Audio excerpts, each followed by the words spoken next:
제자 중에서 누가 크냐 하는 변론이 일어나니 예수께서 그 마음에 변론하는 것을 아시고 어린아이 하나를 데려다가 자기 곁에 세우시고 그들에게 이르시되 누구든지 내 이름으로 이런 어린아이를 영접하면 곧 나를 영접함이요 또 누구든지 나를 영접하면 곧 나를 보내신 이를 영접함이라.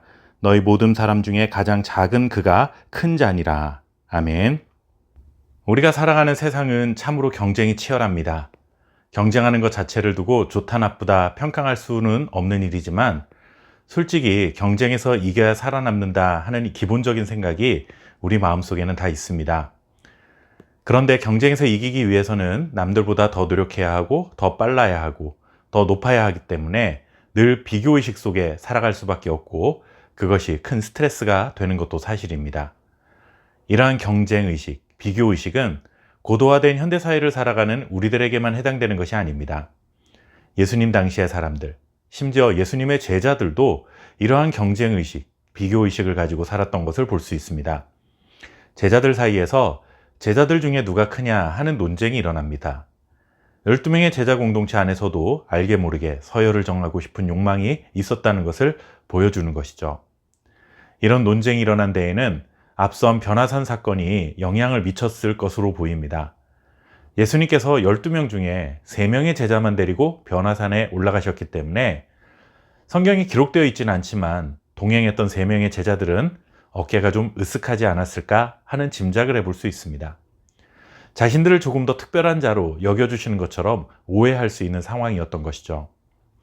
그들은 예수님이 곧 하나님의 나라를 세우시고 그 나라의 통치자가 되신다면 적어도 내가 서열 3번째에는 들어가겠지 하는 생각으로 마음이 들떠 있었을 수도 있습니다. 반대로 변화산에 동행하지 못했던 9명의 제자들은 어땠을까요? 남아있는 기간 동안 어떻게 해서라도 예수님께 주목받는 뭔가를 해서 서열을 올려놓아야 되겠다라는 생각에 빠져 있었을 수도 있습니다. 변화산에 동행했던 3명의 제자나 산 아래에 있던 9명의 제자나 말 그대로 떡 줄 사람 생각도 않는데 김칫국부터 마신 격이라는 속담을 떠올리게 합니다. 이렇게 논쟁하는 제자들을 보신 예수님께서는 한 어린아이를 불러 세우시고 누구든지 내 이름으로 이런 어린아이를 영접하면 곧 나를 영접함이요 또 누구든지 나를 영접하면 곧 나를 보내신 이를 영접함이라. 너희 모든 사람 중에 가장 작은 그가 큰 자니라 하는 말씀을 전해주십니다.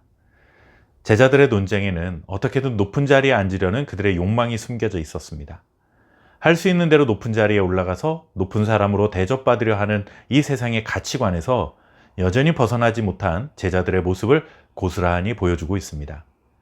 예수님께서는 제자들의 이러한 가치관이 잘못되었음을 지적하시며 세상의 가치관을 완전히 뒤집어 놓으셨습니다.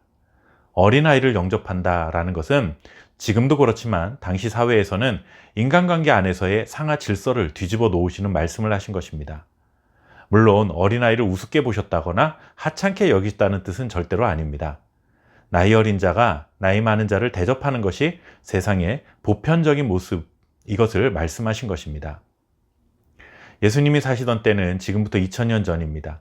그런 사회적인 질서가 지금보다 훨씬 더 당연하게 여겨지던 때였을 것입니다. 높은 자가 낮은 자를 위해 양보하고 섬긴다 하는 것이 지금보다 훨씬 더 익숙하지 않았던 그런 세상입니다. 당연히 사람들은 더 높은 자리에 앉으려 하고 높은 자리에 있다면 낮은 자에게 섬김을 받는 것을 당연하게 여기며 살아가던 세상이었으니 예수님의 제자들도 그런 세상의 가치관을 그대로 수용하고 살았을 것이 분명합니다.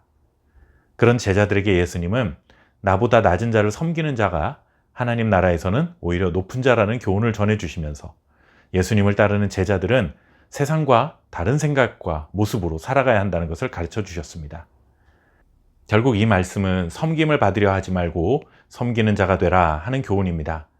세상은 섬김을 받는 자가 높은 자이지만 하나님 나라는 섬기는 자가 큰 자입니다. 하나님 나라의 백성인 성도들이 모인 공동체, 즉 교회 공동체도 마찬가지입니다. 목사라고 해서 섬김을 받으려 해서는 안 되고 섬기는 자가 되어야 하고, 장로 권사라고 해서 섬김을 받으려 하지 말고 먼저 섬기는 자가 되어야 합니다. 이런 교회야말로 예수님의 가르침을 올바르게 실천하는 건강한 교회의 모습이며 하나님 나라를 대변하는 교회라 할 수 있습니다. 하늘의 영광을 버리고 낮은 곳에 임하셔서 섬김의 본이 되어주신 예수님처럼 우리도 섬김을 받는 자가 아니라 섬김의 도를 다하는 하나님의 나라의 자녀가 될 수 있기를 바랍니다. 감사합니다.